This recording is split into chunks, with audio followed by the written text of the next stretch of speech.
Since the migration to Mastodon began, I've been trying to help as much as I can. So here we go again. In today's video, I'd like to start with the meaning of the word Mastodon. It can mean three different things depending on the context. When you hear someone saying Mastodon did this, Mastodon did that, or when you read something about Mastodon on an article, it can be, for example, the non-profit company that's called Mastodon. This company is the one behind the open source software that's also called Mastodon.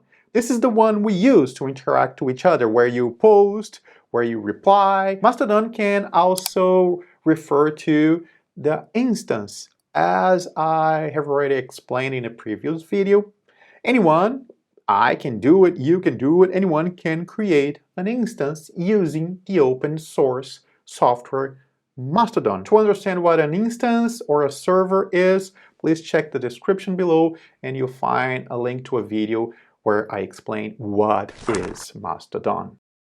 I don't know if you have already noticed this, but if you search for Mastodon on the Apple App Store or Google Play, you get a lot of results. They are all Mastodon apps.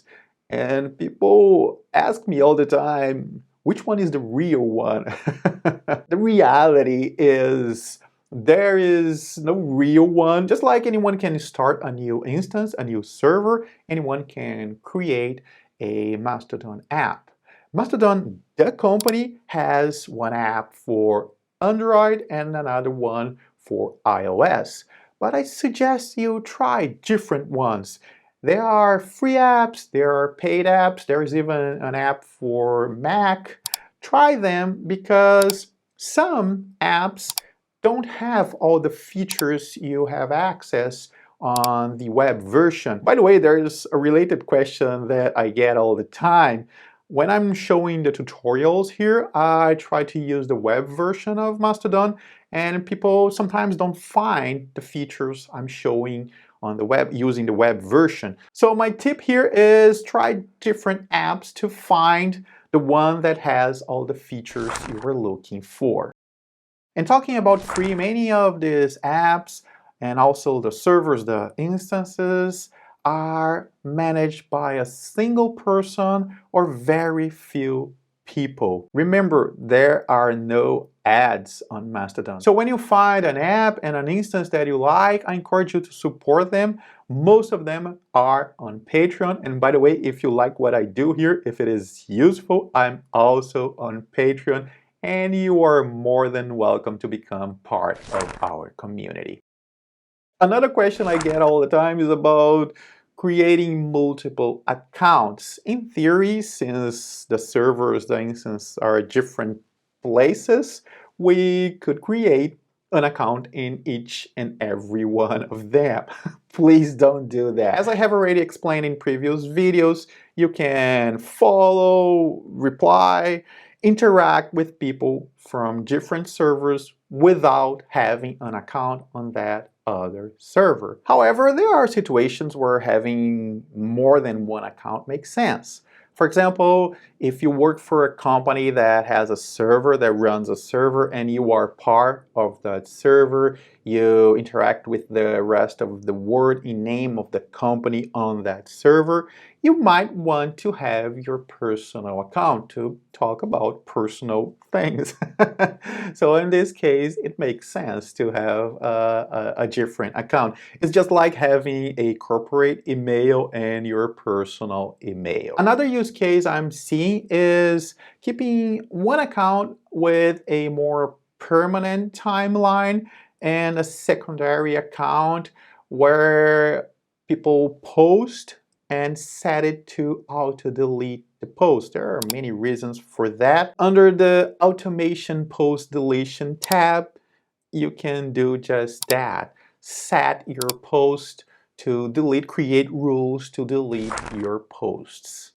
This is not really a question, is something that I'm seeing more and more on my timeline. People are alerting to the fact that The direct messages on Mastodon, they are not encrypted.